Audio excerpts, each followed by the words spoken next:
नमस्कार, आप देख रहे हैं डीडी न्यूज। आपके साथ मैं हूं पराक्रम सिंह शेखावत। हमारे विशेष कार्यक्रम नेशन टू नेशन में आप सभी का स्वागत है, जहां सरहदों के पार की हर हलचल पर रहती है हमारी पैनी नजर। आज हम आपको सीधे जोड़ेंगे दुनिया की सबसे बड़ी सुर्खियों से, वो फैसले जो बदल रहे हैं वैश्विक समीकरण, और वो घटनाएं जिन्होंने पूरे हफ्ते अंतर्राष्ट्रीय मंच पर मचाई है हलचल। खबर सिर्फ हेडलाइन नहीं होगी, हर पहलू, हर रणनीति, हर असर, ग्राउंड जीरो के हालात, अंतर्राष्ट्रीय समुदाय की प्रतिक्रिया, वो भी तथ्यों, विश्लेषण और सबसे सटीक दृष्टिकोण के साथ। आइए सबसे पहले देखते हैं आज की वो 3 बड़ी खबरें जिन पर विस्तार से हम बात करेंगे नेशन टू नेशन में। सबसे पहले बात करेंगे अमेरिका में जश्न आजादी की। अमेरिका अपने आजाद होने के 250 साल पूरे होने का जश्न मना रहा है। भीषण गर्मी, लंबी कतारें और मौसम की चुनौतियां भी लोगों के उत्साह को कम नहीं कर सकी कि देश की 250वीं वर्षगांठ का गवाह बनना एक ही बार मिलने वाला अवसर है, इसलिए हजारों लोग इस ऐतिहासिक जश्न का हिस्सा बने। इसकी खास तस्वीरें हम आपको दिखाएंगे। इसके अलावा बात करेंगे आतंकिस्तान की, जो पानी की एक एक बूंद के लिए तरस रहा है। भारत में आतंक का खूनी खेल खेलने वाला पाकिस्तान अब इसकी कई मल चुका रहा है। भारत कैसे पाकिस्तान पर शिकंजा कसता जा रहा है, धमकी की बोली अब मिन्नत में बदल चुकी है। भारत के एक्शन से पाकिस्तान कैसे बौखला चुका है, आज हम आपको दिखाएंगे। इसके अलावा बात करेंगे अंतरिक्ष में एक ऐसी मुश्किल की जिसने पूरी दुनिया के लिए खतरे की घंटी बजा दी है।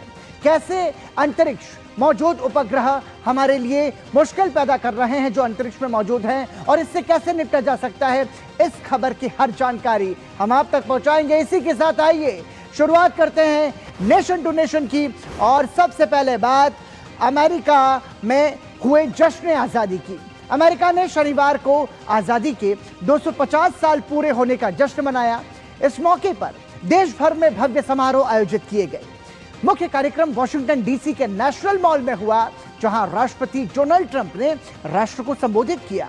भाषण के बाद नेशनल मॉल में करीब 40 मिनट तक रिकॉर्ड आतिशबाजी हुई। इस दौरान 8.5 लाख से ज्यादा फायरवर्क्स हुए।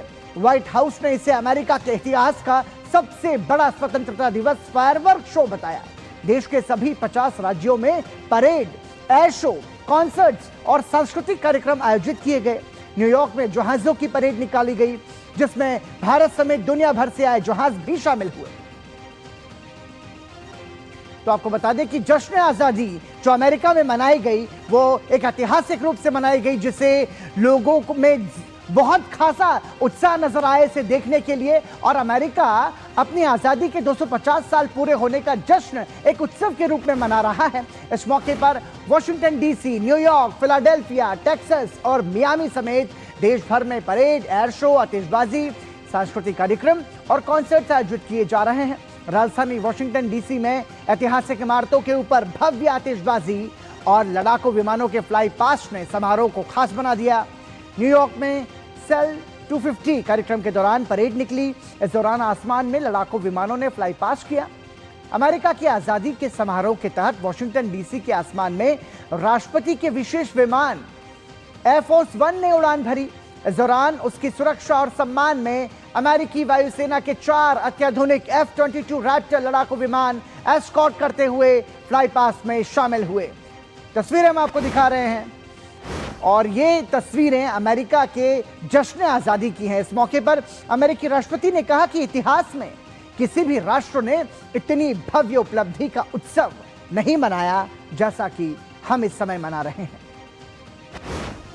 On the eve of one of the most extraordinary days in the history of the world.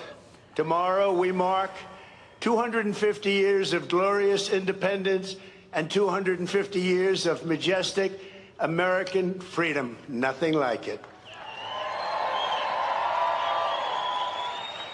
In all the chronicles of the ages, never before has any nation celebrated so magnificent a triumph as this one, the one that we are participating in right now. At 250 years, America is the oldest republic on earth. We are the freest people on earth. We have the most righteous and enduring constitution on earth. We are the strongest and most powerful country on earth. And by the grace of God, the United States of America is the most successful, most accomplished, most exceptional nation ever to exist in human history. And it is great to be your president. तो दुनिया के सबसे पुराने लोकतंत्रों में से एक America ने अपनी स्वतंत्रता का उत्सव बेहद शानदार अंदाज में मनाया। न्यूयॉर्क के टाइम्स स्क्वायर से लेकर Washington DC, Los Angeles, Chicago और लॉस वेगास तक रंग बिरंगी रोशनी, आतिशबाजी और संगीत के बीच लाखों लोगों ने ये स्वतंत्रता का उत्सव मनाया। जैसे ही घड़ी ने रात के 12 बजाए, पूरे देश में स्वतंत्रता के उत्सव की गूंज के साथ आसमान में आतिशबाजी की चमक से जगमगा उठा। न्यूयॉर्क के मशहूर टाइम्स स्क्वायर में पारंपरिक बॉल ड्रॉप समारोह का आयोजन हुआ, जिसे देखने के लिए बड़ी संख्या में लोग जुटे, जबकि करोड़ों लोगों ने इसका सीधा प्रसारण देखा। वहीं राजधानी वॉशिंगटन डीसी में ऐतिहासिक इमारतों को आकर्षक रोशनी से सजाया गया और कई सांस्कृतिक कार्यक्रम आयोजित किए गए। अलग अलग शहरों में संगीत समारोह, परिवारों की पार्टीज और सामुदायिक आयोजन नए साल के उत्साह को और स्वतंत्रता दिवस के उत्साह को और खास बनाते हुए नजर आए। और अमेरिका ने अपनी आजादी के 250 वर्ष पूरे होने के उपलक्ष्य में राजधानी वॉशिंगटन डीसी में भव्य समारोह आयोजित किया। इस ऐतिहासिक अवसर पर अमेरिकी सेना ने आसमान में अपनी आधुनिक सैन्य शक्ति का प्रदर्शन करते हुए शानदार फ्लाई पास्ट किया। हजारों लोगों की मौजूदगी में व्हाइट हाउस और नेशनल मॉल के ऊपर लड़ाकू विमानों की गर्जना ने समारोह को यादगार बना दिया। समारोह के दौरान अमेरिकी नौसेना की प्रसिद्ध एरोबैटिक टीम ब्लू एंजल्स ने सटीक फॉर्मेशन में उड़ान भरकर दर्शकों का ध्यान आकर्षित किया। उनकी कलाबाजियां और अनुशासित उड़ान अमेरिकी सैन्य विमानन की क्षमता का प्रतीक बनी। इसके अलावा अमेरिकी वायुसेना के अत्याधुनिक लड़ाकू विमान भी फ्लाई पास्ट में शामिल हुए। इनमें F-16 फाइटिंग फाल्कन और दुनिया के सबसे आधुनिक स्टील लड़ाकू विमानों में गिने जाने वाले F-22 रैप्टर शामिल थे। इन विमानों ने राजधानी के ऊपर कई फॉर्मेशन में उड़ान भरकर अमेरिकी वायु शक्ति का प्रदर्शन किया। समारोह का एक प्रमुख आकर्षण राष्ट्रपति के विशेष विमान एयरफोर्स 1 का फ्लाई पास्ट भी रहा। राष्ट्रपति के विमान के साथ 4 F-22 रैप्टर लड़ाकू विमान एस्कॉर्ट करते हुए उड़ान भरते नजर आए। अपने संबोधन में अमेरिकी राष्ट्रपति डोनाल्ड ट्रंप ने कम्युनिज्म पर तीखा हमला बोला। उन्होंने कहा, हम अपने देश में कम्युनिस्टों को नहीं चाहते। अमेरिकी सैनिकों ने दुनिया भर में कम्युनिज्म के खिलाफ लड़ाई लड़ी है। Fascism, Americans stood against the evil of communism in the Cold War. And as I said last night at the beautiful Mount Rushmore, what a beautiful place, where Washington, Jefferson, Lincoln, and Theodore Roosevelt loomed over my shoulder as I spoke. America will never be a communist country. Won't happen. Communism is a loser, and it always will be. The communist system is the opposite of the American system, and the communist system has never worked. Our warriors did not fight communism on battlefields across the world, only to have that menace rear its ugly head right back here in America. We're not going to let it happen.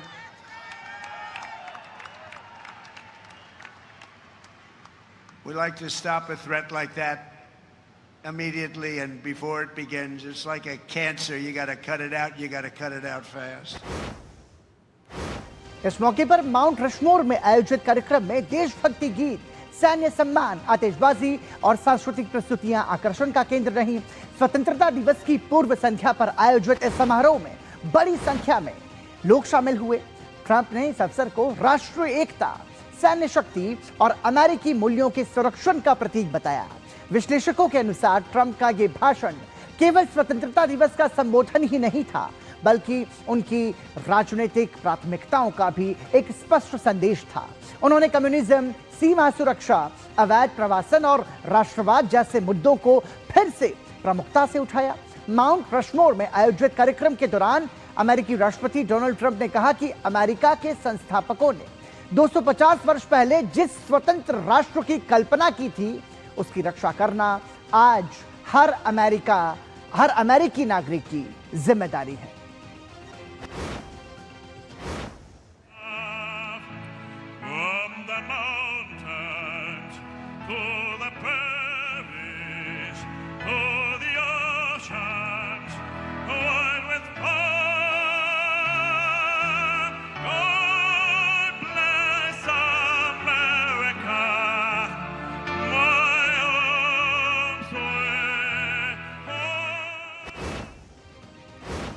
इस मौके पर उपराष्ट्रपति ने कहा कि हम सभी, चाहे डेमोक्रेट हों या रिपब्लिकन, हमारी राजनीतिक विचारधारा चाहे जो भी हो, आज इस अवसर का उत्सव हम मना रहे हैं। Our political persuasion, all of us are celebrating, but you will hear a couple small but loud voices today speak obsessively not of our national greatness, but of our national imperfections. These people misunderstand the essence of America, from Thomas Jefferson to Henry Kaiser. They misunderstand that we all have moments of great power despite those very real imperfections. That there are victims and heroes who live inside of each of us, from the most ambitious leaders and builders to steel welders like my grandfather. People who had their own role to play in turning this dangerous wilderness into the proudest civilization in history. So what I'd ask you to do, my fellow Americans, on our 250th birthday, is to reject the two-dimensional view of your fellow citizens and reject the two-dimensional view of your country. America की स्वतंत्रता की 150वीं वर्षगांठ कई वजहों से चर्चा में है। इससे पहले लाया गया एक बेहद खास बदलाव जो है वो भी चर्चा का विषय है। अब अमेरिकी कागजी मुद्रा यानी डॉलर पर राष्ट्रपति डोनाल्ड ट्रंप के हस्ताक्षर को शामिल किया गया है। अमेरिका के इतिहास में साल 1861 के बाद यह पहला मौका है जब करेंसी नोट्स में इस तरह का कोई महत्वपूर्ण बदलाव होने जा रहा है। अमेरिकी वित्त विभाग ने गुरुवार को इस ऐतिहासिक फैसले की आधिकारिक घोषणा कर दी। नए नियम के अनुसार भविष्य में छपने वाले अमेरिकी डॉलर पर अब ट्रेजरी सचिव के साथ साथ राष्ट्रपति डोनाल्ड ट्रंप के भी हस्ताक्षर मौजूद होंगे। यह अपने आप में एक अनोखा कदम है क्योंकि अमेरिकी इतिहास में ऐसा पहली बार होने जा रहा है जब किसी पद पर मौजूद राष्ट्रपति के हस्ताक्षर वहां की कागजी मुद्रा पर दिखाई देंगे। और यह दिन सिर्फ एक ऐतिहासिक पड़ाव नहीं है बल्कि अमेरिका के लिए अपनी विरासत, लोकतांत्रिक मूल्यों और सैन्य शक्ति का प्रदर्शन करने का भी अवसर बना। राजधानी वॉशिंगटन डीसी के नेशनल मॉल में आयोजित अमेरिका 250 समारोह में भीषण गर्मी के बावजूद हजारों लोग देशभक्ति के रंग में सराबोर नजर आए। So thrilled to be here on the 4th of July. We love America, we love our country, and we think this fair is just a really great way to show off all of our country's assets from west to east coast, everything in between. So we were excited to kind of come, try out some food, and visit all the states, and just celebrate being an American. I'm looking forward to the display, you know. I'm looking forward to seeing the president speak in person for the first time in my life versus just watching it on TV. You know, you can see a lot on TV, but it's not going to give you the full picture until you're here. This is America 250. We should celebrate no matter who you are, who you support. And this isn't about politics, this is about our country. And this is the most important thing we have as an independent nation of freedom. And we thank God every single day that we are the ones that are not going to get our heads chopped off because we wanted to protest something. And we're not going to be pulled into jail because we wanted to protest something. We have these abilities to have the freedoms within reason, and we've got to thank God every day. Nation to nation में अब बात दुनिया के सबसे सुरक्षित और VIP विमान air force one की। अमेरिकी राष्ट्रपति की हवाई यात्राओं के लिए एक नया और बेहद आलीशान सुपर जंबो जेट बेड़े में शामिल हो गया है। राष्ट्रपति डोनाल्ड ट्रंप ने इस नए एयरफोर्स वन विमान से अपनी पहली आधिकारिक उड़ान भरी है। दिलचस्प बात यह है कि यह नया विमान अमेरिकी सरकार ने खरीदा नहीं है बल्कि यह कतर सरकार की तरफ से तोहफे में मिला एक बोइंग 747-8 विमान है। इस नए एयरफोर्स वन की सबसे बड़ी खासियत इसका बदला हुआ लुक है। तकरीबन $400 मिलियन के इस विमान को राष्ट्रपति के इस्तेमाल के लायक और सुरक्षित बनाने के लिए अमेरिकी एयरफोर्स और खुफिया एजेंसीज ने करीब $1 बिलियन की लागत से कई गोपनीय सुरक्षा अपग्रेड्स किए हैं। इसमें न्यूक्लियर ब्लास्ट से बचने वाले shielding system, military grade advance communications और anti missile defence system fit किए गए हैं जो कि इस विमान को अत्याधुनिक सुरक्षित भी बनाता है। तो ट्रंप का एक तरीके से आसमानी किला भी हम इसे कह सकते हैं। ट्रंप के लिए नया एयरफोर्स वन ट्रंप के अनुसार थीम को बदल दिया गया है। इसकी कतर ने अमेरिकी राष्ट्रपति को ये तोहफे में दिया था। विमान प्राइवेट बेडरूम, इस विमान में प्राइवेट बेडरूम और हाईटेक ऑफिस भी मौजूद है। स्पेस अमेरिका ने 3,800 करोड़ रुपए से विमान को अपग्रेड किया है। पुराने एयरफोर्स वन की तुलना में 18 फीट 4 इंच लंबा है, जो कि चलता फिरता एक किला है जो कि पूरी तरीके से सुरक्षित है, और ये खास तौर से इसे अपग्रेड किया गया है। डोनाल्ड ट्रंप जो कि अमेरिका के राष्ट्रपति हैं, उनकी सुरक्षा के लिहाज से बेहद महत्वपूर्ण भी है। अपने नए प्लेन में पहली उड़ान से पहले ट्रंप ने क्या कहा, यह भी आपको सुनवाते हैं। I think is maybe the greatest commercial plane ever built.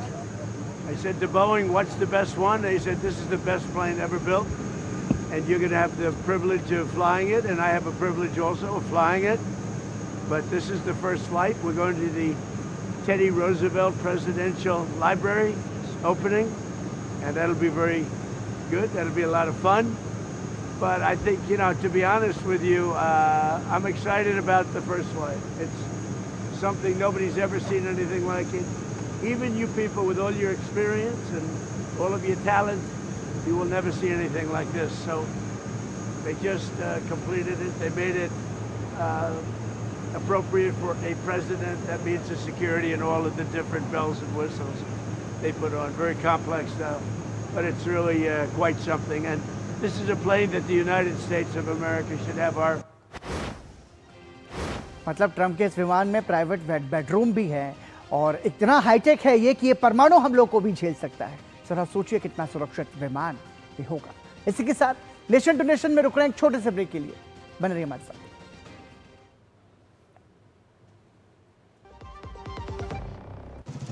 ओ हरी भैया, अरे वाह, खेतों में कौन सी फसल लगाए हो? 12 महीने कमा कर दे ऐसी फसल। क्या? मैंने नया व्यवसाय शुरू किया है। उसके लिए पैसे? इसमें किसी निवेश की जरूरत ही नहीं। अच्छा, मुखिया जी। अरे मुखिया जी, नमस्ते। अरे हरी, कब आ रहे हो? आप बस चलिए, मैं पहुंचता हूं। अब मैं LIC एजेंट हूं। LIC एजेंट बनो, अब बड़ा सोचो। हमारी वेबसाइट पर जाएं या अपनी नजदीकी LIC शाखा से संपर्क करें। मेरी पसंद, मेरी पसंद, मेरी पसंद, मेरी पसंद, हमारी पसंद, हम सबकी पसंद। मजबूत देश का मजबूत सरिया हो गया स्टील। और अब बात अंतरिक्ष की और एक ऐसे संकट की जिसे आप अपनी आंखों से देख नहीं पा रहे हैं। आज अंतरिक्ष में कचरा एक बड़ी समस्या बन चुका है। 70 साल पहले पृथ्वी का सिर्फ एक ही प्राकृतिक उपग्रह था, चंद्रमा। आज पृथ्वी की परिक्रमा कर रहे उपग्रहों की संख्या 15,000 से अधिक हो चुकी है, जिनमें से लगभग 10,000 एलन मस्क की कंपनी स्पेसएक्स के हैं। लेकिन जितने अधिक उपग्रह होंगे उतना ही अधिक अंतरिक्ष कचरा भी बढ़ेगा। ये कचरा अब उन महत्वपूर्ण प्रणालियों के लिए खतरा बनता जा रहा है जिन पर हमारी रोजमर्रा की जिंदगी निर्भर करती है। अंतरिक्ष में कचरे का मतलब पृथ्वी की कक्षा में मौजूद उन सभी वस्तुओं से है जिनका अब कोई उपयोग नहीं रह गया है। अंतरिक्ष मलबा इसलिए बेहद खतरनाक है ये क्योंकि ये लगभग 7 किलोमीटर प्रति सेकंड की औसत गति से पृथ्वी की निचली कक्षा में घूम रहा होता है। इतनी तेज गति से होने वाली एक टक्कर किसी उपग्रह को पूरी तरह से तोड़ सकती है तथा उससे और भी अधिक अंतरिक्ष मलबा पैदा हो सकता है। इसका सबसे भयावह रूप कैशलेस सिंड्रोम कहलाता है। इसमें एक टक्कर से बना कचरा दूसरे कचरे से टकराता है, फिर उससे और मलबा बढ़ता रहता है और यह सिलसिला लगातार चलता रहता है। ऐसी स्थिति में पृथ्वी की कक्षा का कुछ क्षेत्र उपयोग के लायक ही नहीं रहेगा और आशंका है कि पृथ्वी का अंतरिक्ष से संपर्क तक बाधित हो सकता है। तो निश्चित रूप से यह एक चिंता का विषय है क्योंकि अंतरिक्ष कचरे का ये जो खतरा है वो अब मानव अंतरिक्ष अभियानों तक पहुंच चुका है। ये इसे आप ऐसे समझिए, मतलब सबसे पहले आप जानिए कि अंतरिक्ष में फिलहाल कितना कचरा मौजूद है। आपको बता दें कि पृथ्वी की कक्षा में 13,000 टन कचरा मौजूद है। 10 सेंटीमीटर से बड़े कचरे के करीब 36,000 टुकड़े हैं।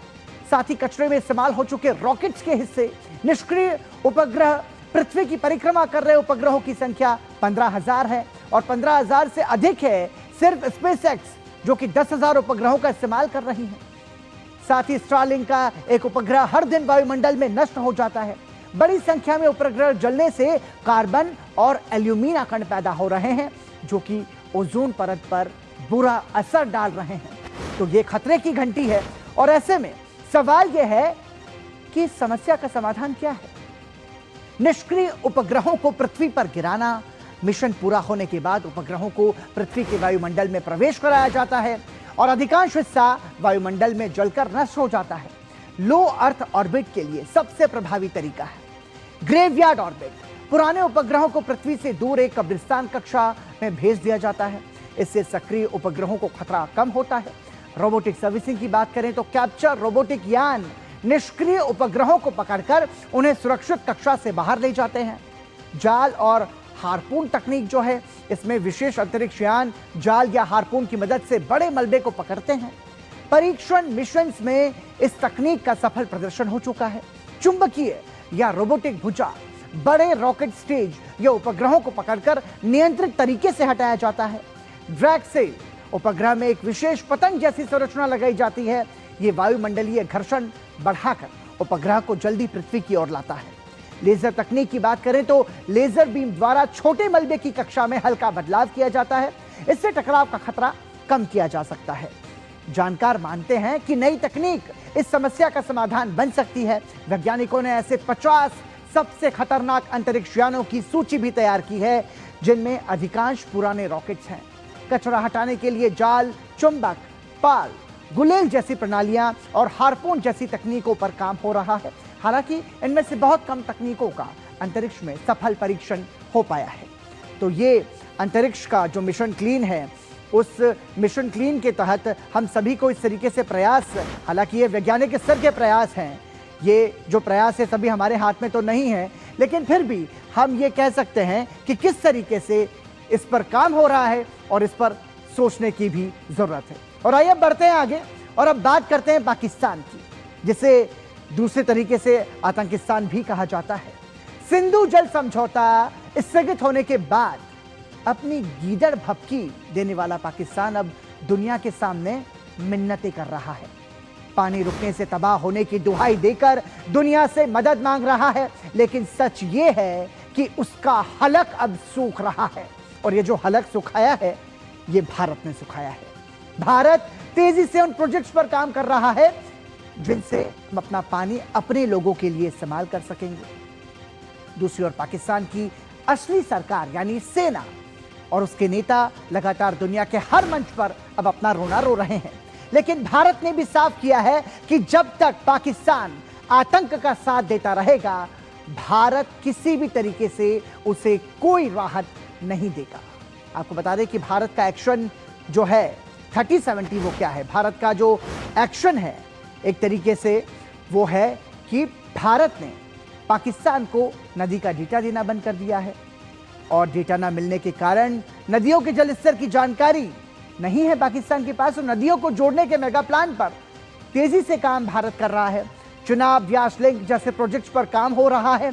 इस प्रोजेक्ट में 19 लाख एकड़ फीट पानी जमा करने की क्षमता है और भारत की ये तैयारी है। और इसी भारत की तैयारी ने पाकिस्तान की हालत खराब कर रही है, क्योंकि इन तमाम भारत की योजना के जरिए पाकिस्तान का गला सूख रहा है। अब आपको बताते हैं कि भारत ऐसी किन किन परियोजनाओं पर काम कर रहा है।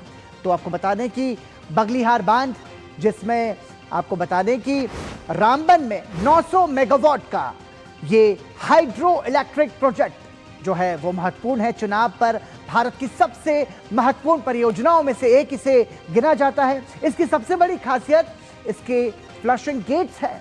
जल प्रवाह और गाद निकालने की प्रक्रिया को कंट्रोल कर सकता है। इसके बाद सलाल डैम का नाम आता है। सलाल डैम जो है ये बांध जम्मू कश्मीर के रियासी जिले में बना है। पाकिस्तान सीमा के नजदीक इसलिए ये महत्वपूर्ण है। और किशन गंगा परियोजना की बात करें तो किशन गंगा परियोजना जो है वो झेलम की सहायक नदी किशन गंगा पर 330 मेगावाट का प्रोजेक्ट जो है वो भारत बना रहा है और इसके जरिए पानी के रेगुलेशन को और कड़ा जा सकता है। शाहपुर कंडी बैराज ये भी अपने आप में एक महत्वपूर्ण परियोजना है। आपको बता दें कि रावी का पानी पहले काफी मात्रा में पाकिस्तान चला जाता था, लेकिन अब इसके जरिए भारत ने इस पानी को रोक दिया है। पंजाब और जम्मू कश्मीर में पानी का उपयोग इसके जरिए भारत कर सकेगा। तो ये तमाम सारे ऐसे भारत की तैयारियां हैं जिससे पाकिस्तान का गला सूख रहा है, और भारत के एक्शन से पाकिस्तान किस तरीके से बौखलाया हुआ है ये आपको भी सुनवाते हैं। The pretext of terrorism is completely unjustified when India uses it. Behind this is a mindset of misappropriation of other people's resources. It is a mindset of aggression and misappropriation of other people's resources, and this mindset needs to be rejected.